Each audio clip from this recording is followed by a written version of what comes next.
శ్రీ మహాగణాధిపతయే నమః. శ్రీ మహాసరస్వత్యై నమః. శ్రీ గురుభ్యో నమః.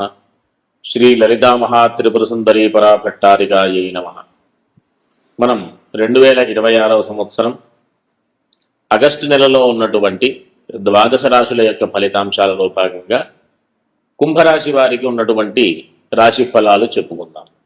ముందుగా ఈ రాశి అధిపతి అయినటువంటి శని ద్వితీయ స్థానంలో వేద స్థానంలో ఉండడం ద్వారా ఆరోగ్య విషయంలో చాలా జాగ్రత్తలు అవసరం. దీన్ని ఏలినాటి శనిగా కూడా మనం పరిగణలోకి తీసుకుంటాం.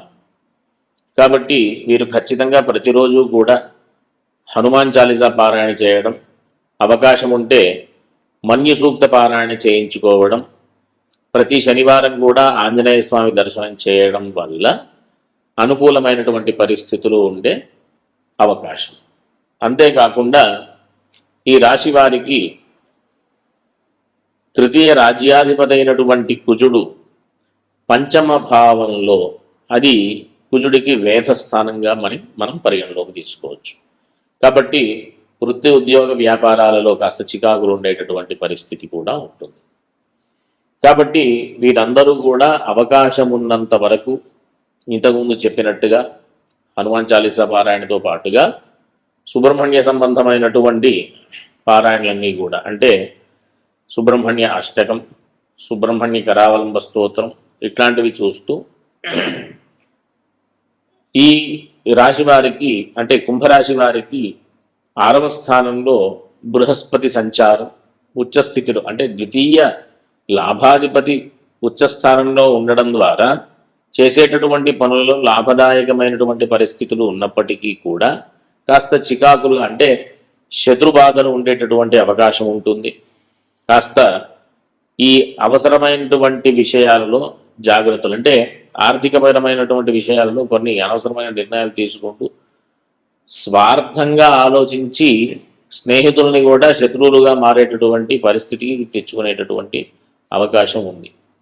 కాబట్టి ఇట్లాంటి దుష్ఫలితాలు ఏమీ ఉండకుండా ఉండాలి అంటే ఈ ఆంజనేయ స్వామికి సంబంధించి, సుబ్రహ్మణ్య స్వామికి సంబంధించి, ఈశ్వరుడికి సంబంధించినటువంటి ఇవన్నీ దర్శనాలు కావాలంటే ఏదైనా ఈశ్వరాలయంలో ఈ ఆలయాలన్నీ ఉన్నటువంటి ఆలయానికి వెళ్తే కనుక గురువారం ప్రధానంగా పెట్టుకొని వెళ్ళిన మంచి ఫలితాలు పొందేటటువంటి అవకాశం. ఈశ్వర దర్శనం అత్యంత అవసరం వీరికి. ఈశ్వర సంబంధమైనటువంటి స్తోత్ర పారాయణలు అవసరమే. మిగతా రవి యొక్క సంచారం 18వ తేదీ వరకు కూడా షష్ఠభావంలో చాలా అనుకూలమైనటువంటి సంచారంగా మనం పరిగణలోకి తీసుకోవచ్చు. ఈ 18వ తేదీ తరువాత నుంచి మధ్యమైనటువంటి ఫలితంగా మనం రవి యొక్క సంచారాన్ని మనం తీసుకుంటాం. కాబట్టి చేసేటటువంటి పనుల్లో దిగ్విజయంగా ముందుకు వెళ్ళాలి అని అనుకుంటే ఏదైనా నిర్ణయాలు, తత్సంబంధమైనటువంటి నిర్ణయాలు, ఉద్యోగపరమైన విషయాల్లో కానీ, ఆర్థికపరమైన విషయాల్లో కానీ, ఏ విషయాల్లో నిర్ణయాలు తీసుకోవాలనుకున్నా 18వ తేదీ కంటే ముందు నిర్ణయాలు తీసుకోవడం మంచి ఫలితాన్ని ఇచ్చేటటువంటి అవకాశం ఉంటుంది.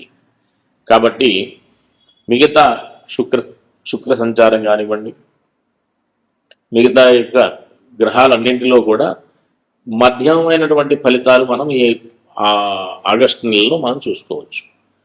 అననుకూలమైనటువంటి పరిస్థితి ఉంది, అనుకూలమైనటువంటి పరిస్థితులు ఉన్నాయి. కాబట్టి మిశ్రమమైనటువంటి ఫలితాలు మనం పొందేటటువంటి అవకాశం. కాకపోతే ఆరోగ్య విషయంలో ఖచ్చితమైనటువంటి జాగ్రత్తలు అవసరం. ఇలాగ రాశి అందే రాహు సంచారం, ద్వితీయంలో శని సంచారం, షష్ఠంలో పంచమంలో రవి కుజ సంచారం, షష్ఠంలో గురు ఇవన్నీ కూడా కాస్త అననుకూలమైనటువంటి సంచారాలుగా ఆరోగ్య విషయంలో మనం తీసుకోవచ్చు. కాబట్టి ఖచ్చితంగా వీరందరూ కూడా, అంటే కుంభరాశి వారందరూ కూడా ఈశ్వర దర్శనం చేసుకుంటూ, ఈశ్వర పరివారం ఉన్నటువంటి ఆలయం దర్శనం చేసుకుంటే ఇంకా విశేషమైనటువంటి ఫలితం. కాబట్టి అందరూ కూడా చక్కటి ధార్మికమైనటువంటి మార్గంలో వెళుతూ మంచి ఫలితాలు పొందుతూ ఆరోగ్యంగా జీవనాన్ని గడపాలని ఆశీర్వదిస్తూ స్వస్తి. శ్రీ మహాగణాధిపతయే నమః. శ్రీ మహాసరస్వత్యై నమః. శ్రీ గురుభ్యో నమః. శ్రీ లలితా మహాత్రిపుర సుందరీ పరాభట్టారికాయై నమః. మనం 2026వ సంవత్సరం ఆగస్టు నెలలో ఉన్నటువంటి ద్వాదశ రాశుల యొక్క ఫలితాంశాలలో భాగంగా మీనరాశి వారికి ఉన్నటువంటి రాశి ఫలాలు చెప్పుకుందాం. ఈ రాశి వారికి ప్రధానంగా రాశి అందే శని సంచారం కాబట్టి కాస్త ఆరోగ్య విషయంలో జాగ్రత్తలు అవసరం. ప్రతిరోజు కూడా హనుమాన్ చాలీసా పారాయణ చేసుకోవడం కానీ, ప్రతి శనివారం ఆంజనేయ స్వామి దర్శనాలు చేసుకోవడం చాలా అత్యంత అవసరం. అవకాశం ఉంటే ఈ ఏలినాటి శని యొక్క ప్రభావం ఎన్ని సంవత్సరాలు ఉంటే అన్ని సంవత్సరాలు కూడా ప్రతి సంవత్సరం నల్ల నువ్వులు దానం చేయడం, నువ్వుల నూనె ఈశ్వరాలయంలో ఇవ్వడం దీపారాధన నిమిత్తమై ఇట్లాంటి చేయడం వల్ల శని యొక్క ప్రభావాలు తగ్గి ఇబ్బందుల నుంచి అధిగమించేటటువంటి అవకాశం ఉంటుంది. మిగతా విషయాలన్నీ కూడా చూస్తే ఆర్థికపరమైనటువంటి విషయంలో కూడా భూగృహ సంబంధమైనటువంటి వ్యాపారాలు చేసే వాళ్ళకి మంచి ఆర్థికమైనటువంటి లాభదాయకమైనటువంటి పరిస్థితి. అంతేకాకుండా ఈ రాశి వారికి పంచమంలో ఈ రాశి అధిపతి అయినటువంటి తరువాత రాశి నుంచి 10వ స్థానాధిపతి అయినటువంటి గురుడు పంచమంలో ఉచ్చ స్థానంలో ఉండడం ద్వారా ఉద్యోగ వ్యాపారాలకు సంబంధించి వృత్తి విషయాలకు సంబంధించిన విషయంలో మంచి అద్భుతమైనటువంటి ఫలితాలు పొందేటటువంటి అవకాశం. అంతేకాకుండా ఉన్నత ఉద్యోగాలకి అవకాశం, అంతేకాకుండా ఉన్నతమైనటువంటి విద్యలు, విదేశాలకు సంబంధించినటువంటి ప్రయత్నాలు, వీటన్నింటికీ కూడా మంచి అనుకూలమైనటువంటి గ్రహస్థితిగా మనం పరిగణలోకి తీసుకోవచ్చు. విదేశాలలో జీవనానికి కానీ, విదేశానికి సంబంధించిన ప్రయాణాలకు కానీ, విదేశాల్లో చేస్తూ ఉన్నటువంటి ఉద్యోగ అవకాశాలు కానీ, విదేశాల్లో చేసేటటువంటి వ్యాపారాలకు కానీ, వీటన్నింటికీ కూడా మంచి ఫలితాలు పొందేటటువంటి అవకాశం ఉంది. ఈ మాసం అంతా కూడా మీరు మంచి ప్రయత్నాలకి ముందుకెళ్ళవచ్చు.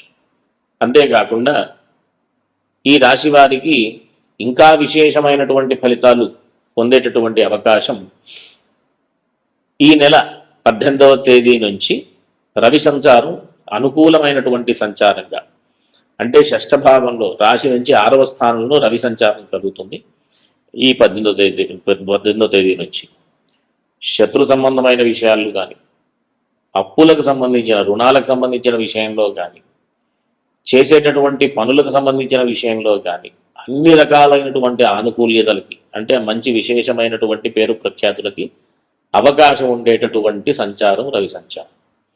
కాకపోతే శుక్ర సంచారం మాత్రం అంత అనుకూలంగా లేదు.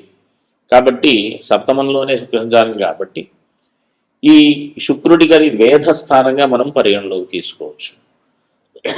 వేధస్థానంలో శుక్ర సంచారం కాబట్టి వివాహ ప్రయత్నాలైనా ఇబ్బందులు కలిగేటటువంటి పరిస్థితి ఎదుర్కొనేటటువంటి సమయం కనిపిస్తే గనక లక్ష్మీ అష్టోత్తర స్తోత్రం పారాయణ చేయడం ద్వారా ఆ వివాహ ప్రయత్నాలు సఫలమయ్యేటటువంటి అవకాశాలు ఉంటాయి. కాబట్టి శుక్రవారం అమ్మవారి దర్శనం, ప్రతిరోజు లక్ష్మీ అష్టోత్తర స్తోత్ర పారాయణ చేయడం ద్వారా మంచి ఫలితాలు పొందేటటువంటి అవకాశం. వీరు అంటే ఈ మీనరాశి వారు ప్రధానంగా ఆంజనేయ స్వామికి, లక్ష్మీ అమ్మవారికి సంబంధించినటువంటి స్తోత్ర పారాయణలు, ఆంజనేయ స్వామికి సంబంధించినటువంటి దర్శనాలు శనివారం రోజు, అమ్మవారికి సంబంధించినటువంటి దర్శనాలు శుక్రవారం రోజు చేసుకోవడం ద్వారా మిగతా అన్ని రకాలైనటువంటి ఇబ్బందుల నుంచి అధిగమించి ఏదైనా అనారోగ్య సంబంధమైనటువంటి విషయాల నుంచి కూడా అధిగమించేటటువంటి పరిస్థితి, చక్కటి ఆరోగ్యాన్ని పొందుతూ చేసేటటువంటి పనుల్లో చక్కటి ఫలితాలు పొందుతూ మిగతా విషయాలన్నీ కూడా దీనికి సంబంధించిన అన్ని రకాలైనటువంటి ఆనుకూల్యతలను పొందుతూ ఉండాలని చక్కగా ధార్మికమైనటువంటి మార్గంలో నడుస్తూ ఇవన్నీ ఫలితాలు మంచి ఫలితాలు పొందాలని ఆశీర్వదిస్తూ స్వస్తి.